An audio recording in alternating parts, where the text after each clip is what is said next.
नमस्कार साथियों, स्वागत करता हूँ अपने यूट्यूब चैनल पर। स्टार्ट करते वीडियो। आज मैं बात करूँगा ककाज़ियन रीजन के बारे में। आखिर इस इलाके को ककाज़ियन रीजन क्यों कहा जाता है। तो दोस्तों स्टार्ट करते वीडियो।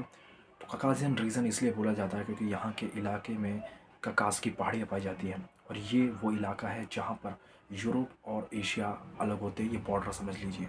1991 के बाद से, जब से सोवियत यूनियन अलग हुआ, उसके बाद से ही इस इलाके में एक आज़ादी की लहर उठ पड़ी। और इसमें से सबसे मेन इलाका था चेचनिया, जो चाहता था कि हम रशिया से अलग हो जाएं। और यहाँ के लीडरों ने वादा भी कर दिया था अपनी जनता से कि हम रशिया से जल्द ही अलग होकर रहेंगे। और इसी कारण यहाँ के लोग भी चाहते थे कि हम रशिया से अलग हो, जैसे बाकी 15 देश अलग हुए हैं सोवियत यूनियन से, हम भी अलग होकर रहेंगे। तो वो चेचन वॉर चलती है। पहले में चेचनिया जीत जाता है, दूसरे में चेचनिया हार जाता है। तो दूसरे में जब हार जाता है तो व्लादिमीर पुतिन पूरी तरह इस विद्रोह को दबा देते हैं और यहाँ पर चेचनिया को रशिया का पार्ट बना लेते हैं। और उसके बाद से अब तक चेचनिया रशिया का ही पार्ट है। साथियों, जॉर्जिया, आर्मेनिया, चेचनिया, दागिस्तान, ये जितने भी इलाके हैं ये सब ककाजियन रीजन है। ककास की पहाड़ियाँ हैं, बहुत ज़्यादा टफ लाइफ है।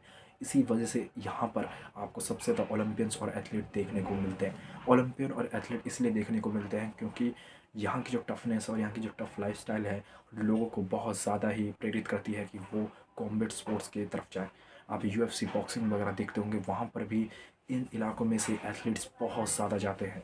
इवन बॉक्सिंग में अनडिस्प्यूटेड चैम्पियंस को ले लीजिए, यूएफसी में वर्ल्ड चैम्पियंस ले लीजिए, या बॉक्सिंग में वर्ल्ड चैम्पियंस ले लीजिए, कोई भी स्पोर्ट, रेसलिंग भी हो, वहाँ पर भी आप इन स्पोर्ट्स के एथलीट्स जो यहाँ से आते हैं उनको देख सकते हैं।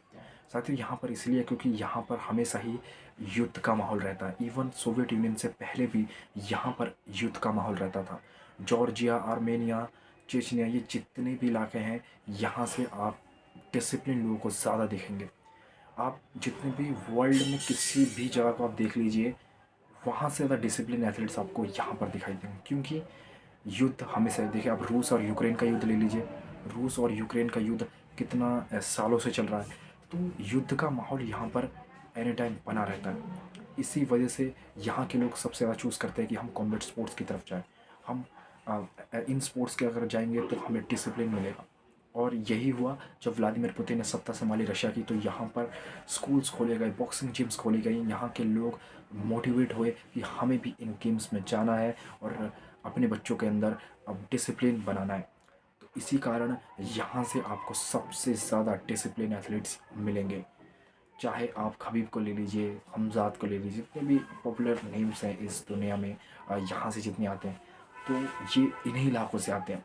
और साथियों, सबसे मेन चीज़ है कि ठंड। यहाँ पर जो ठंड है वो बहुत ज़्यादा पड़ता है, माइनस तक पहुँच जाता है। और आपको पता होगा कि हार्ड टाइम जो होता है, जो टफ़ टाइम होता है, वो लोगों को और भी टफ़ बना देता है। तो यही एग्ज़ाम्पल है। और इस वीडियो में मैं यहीं पर रोकता हूँ। कैसा लगा वीडियो कमेंट करके ज़रूर बताना और ऐसे वीडियो मैं लाता रहूँगा।